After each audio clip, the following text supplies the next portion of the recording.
एक बार प्रदेश में अकाल पड़ गया था। यह देखकर भगवान बुद्ध को बड़ा दुख होता है।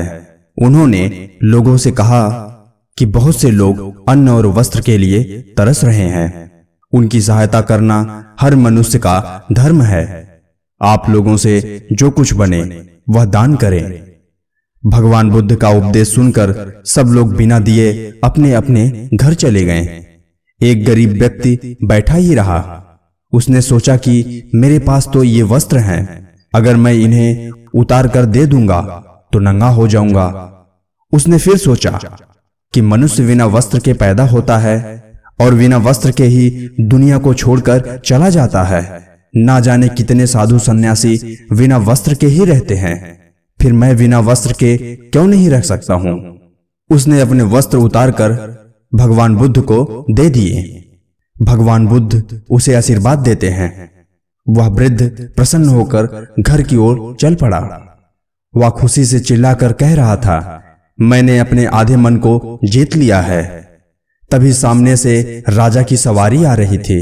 उस गरीब की बात सुनकर राजा ने उसे अपने पास बुलाया और पूछा कि तुमने आधे मन को कैसे जीता है। उस गरीब ने कहा कि भगवान बुद्ध दुखियों के लिए दान मांग रहे थे। यह सुनकर मैंने अपने वस्त्र उतारकर भगवान बुद्ध को दे दिए।